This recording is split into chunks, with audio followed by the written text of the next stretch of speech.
দিতেছি, এই কোরআন হলো আল্লাহর জবানের কালাম। ঠিক কিনা বলে? এই কোরআনের হেফাজত করবেন কে? আল্লাহ। আরো জোরে বলেন কে? আল্লাহ তাআলা কোরআনুল কারীমের মধ্যে বলছেন, ইন্না নাহনু নাযালনা যিকরা ওয়া ইন্না লাহু লাহাফিজুন। নবী হে আমার, আমি আল্লাহ আপনার উপর যে কোরআন নাজিল করেছি, এই কোরআন হেফাজত করার দায়িত্ব আমি আল্লাহ আমার নিজ হাতে গ্রহণ করেছি। আল্লাহু আকবার। মুসলমান আল্লাহর বান্দারা, এবার আল্লাহর নবী বিশ্ব নবী রাহমাতুল লিল আলামিন মক্কার জমিনে কোরআনের তেলাওয়াত করে, কোরআনের দাওয়াত দেয়। মক্কার ইয়াং যুবকরা এসে এসে আল্লাহর নবীর জবানে কোরআন শোনে, আল্লাহর নবীর মজমার পাশে দাঁড়ায় দাঁড়ায় কোরআন শোনে।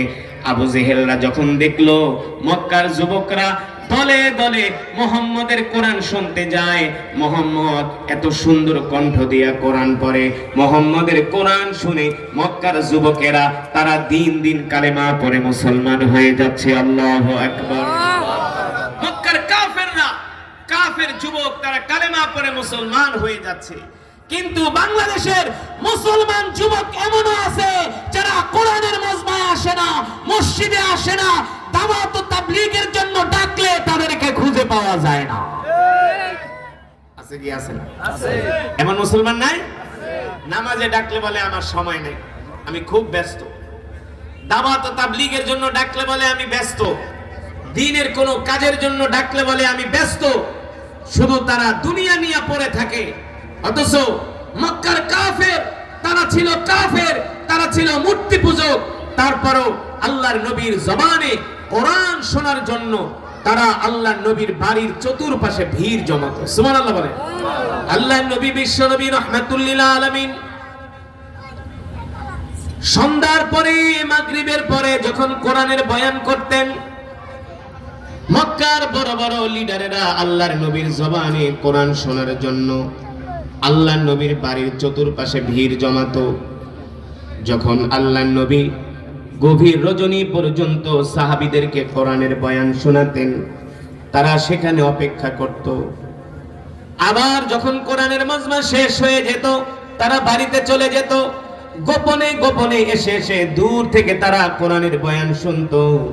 আবার আল্লাহর নবী যখন তাহাজ্জুদের সময় কোরআন পড়তো, স্বয়ং আবু জেহেল একদিন রাত ৩টা বাজে ঘুম থেকে উঠে গেছে আল্লাহর নবীর জবানে কোরআন শোনার জন্য।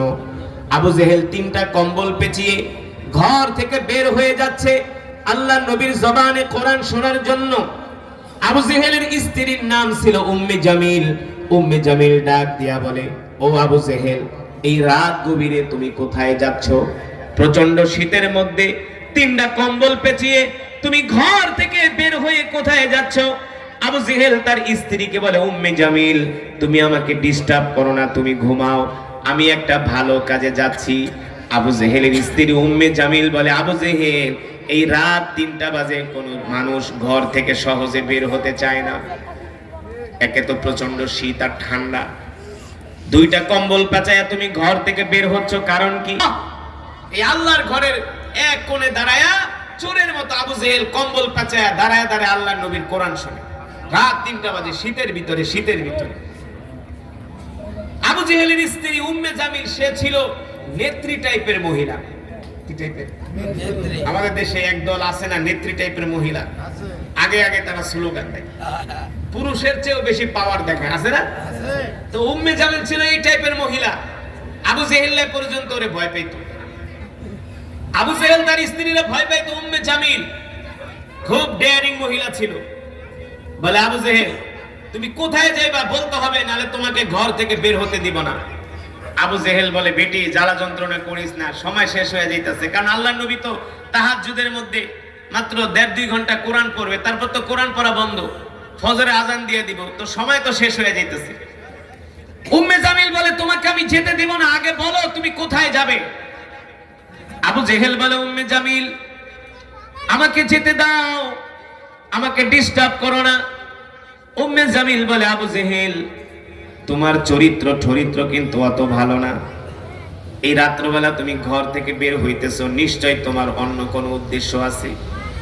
আবু জেহেল বলে, উম্মে জামিল, তুমি আমার চরিত্রে কালিমা লেপন করো না, আমার চরিত্র ভালো না। আমি একটা ছেঁচড়া টাইপের মানুষ, এটা আমি নিজেও স্বীকার করি, কিন্তু এখন কিন্তু একটা ভালো কাজে যাইতেছি। তাফসীরের মধ্যে আসছে আবু জেহেল বলে উম্মে জামিল আমি কিন্তু এখন একটা ভালো কাজের জন্য যাচ্ছি। আবু জেহেলের স্ত্রী উম্মে জামিল বলে কোন ভালো কাজের জন্য যাচ্ছ এটা আমাকে তোমার বলতেই হবে। আবু জেহেল বলে স্ত্রী রে, ও প্রিয়তমা স্ত্রী, আমি যেই কাজের জন্য যাচ্ছি এই কথা যদি আমি তোমাকে বলি আর তুমি যদি মক্কার কোনো মানুষকে বলে দাও তাহলে মক্কার জমিনে আবু জেহেলের নেতাগিরি থাকবে না। আবু জেহেলের নেতাগিরি থাকবে না। কারণ এই আবু জেহেল দিনের বেলা আল্লাহর নবীর বিরোধিতা করে, কোরআনের তেলাওয়াতের বিরোধিতা করে, ঠিক কিনা বলে? আবার রাত্রবেলায় আবু জেহেলরা পালায় পালায় আল্লাহর নবীর কোরআন শুনতে যায়, সুবহানাল্লাহ বলেন। দিনের আলোতে কোরআনের বিরোধিতা করে আর রাত্র হলে আল্লাহর নবীর কণ্ঠে তারা কোরআন শুনতে যায়।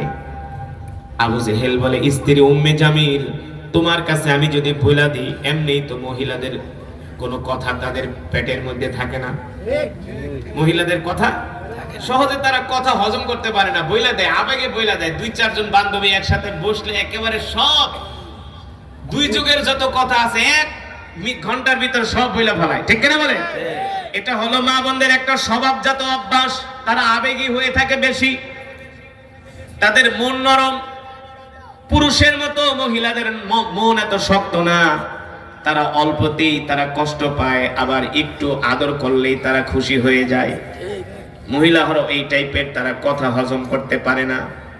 আবু জেহেল বলে তোমাকে যদি আমি এখন বলি আমি রাত 3টা বাজে কোথায় যাচ্ছি, তুমি যদি দিনের বেলা কাউকে বইলা দাও তাহলে কিন্তু আমার নেতাগিরি থাকবে না। উম্মে জামিল বলে আবু জেহেল, আবু জেহেল আমি তোমার প্রিয়তমা স্ত্রী, আমি তোমার কোনো ক্ষতি করব না, তুমি বলো এই রাত 3টা বাজে কোথায় যাও? আবু জেহেল বলে ভালো কাজে যাই। আসলেই তো ভালো কাজ, কোরআন শোনা ভালো কাজ না? এর চাইতে তো আর ভালো কাজ হইতে পারে না। কিন্তু আবু জেহেল তো কাফের, সে তো আর মুসলমান না। কিন্তু তারপর আবু জেহেল কোরআনের তেলাওয়াত না শুনলে তার ঘুম আসতো না। আবু জেহেলের কোরআন না শুনলে রাত্রে ঘুম আসতো না। আর আমাদের গরু খাওয়া মুসলমানের গান না শুনলে ঘুমায় না।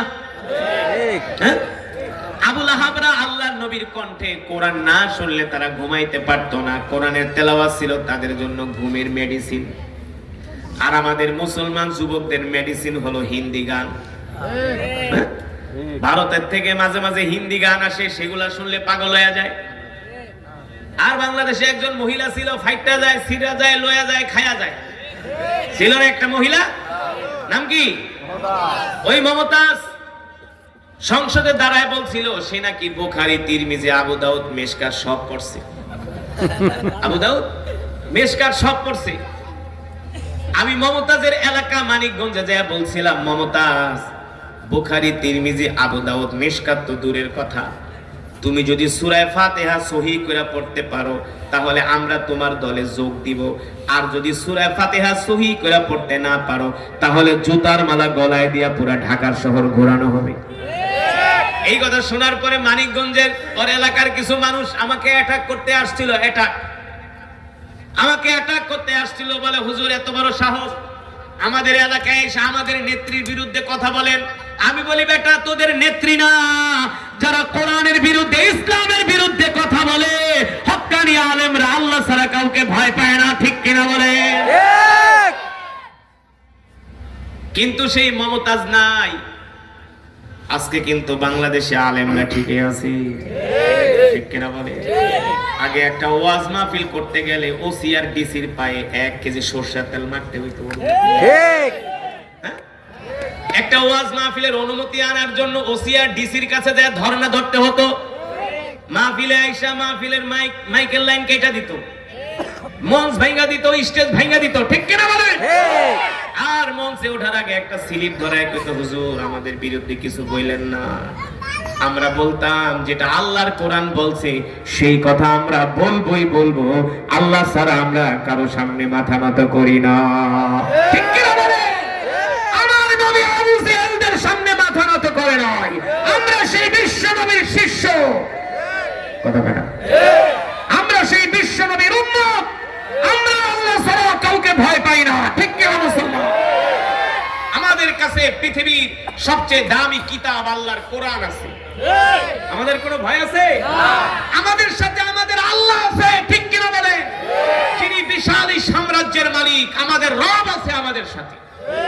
আমাদের সাথে পৃথিবীর শ্রেষ্ঠ পয়গম্বর আমাদের নবী রহমাতুল লিল আলামিন আছে, ঠিক কি না বলেন? আমাদের কোনো ভয় আছে নাকি মুসলমান?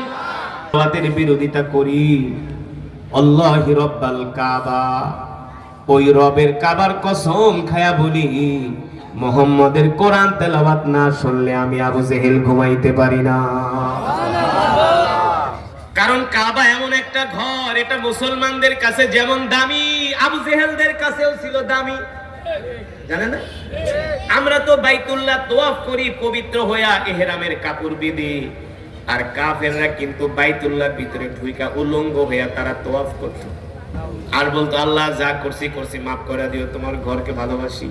আল্লাহ বলে এই যে আমার কাছে মাফ চাইছে এই কারণে ওদেরকে আমি ধ্বংস করি নাই, নাহলে সাথে সাথে ধ্বংস করে দিতাম।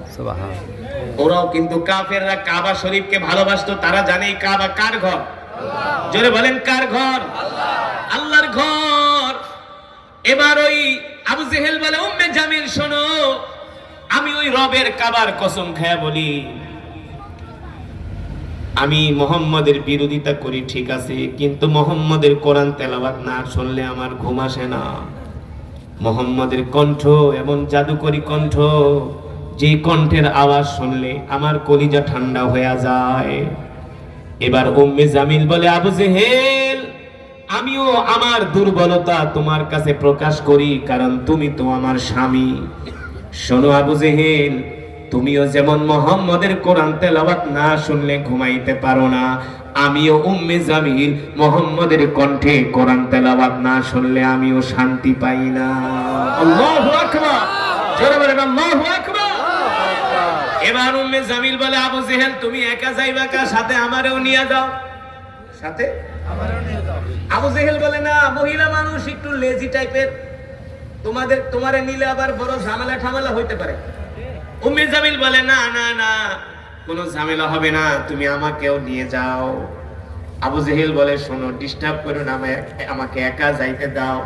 উম্মে জামিল বলে যেহেতু মুহাম্মদের কোরআন শুনতে যাইবা, আমাকে ছাড়া তুমি যেতে পারবা না, আমাকে নিতেই হবে। এবার আবু জেহেল বলে ঠিক আছে, যেহেতু তুমি আমাকে একা যেতেই দিবা না, তাহলে শোনো, তুমি একটা কম্বল দিয়া তোমার মুখটাকে ভালো করে বাঁধো। উম্মে জামিল বলে কেন? বলে শোনো, তোমার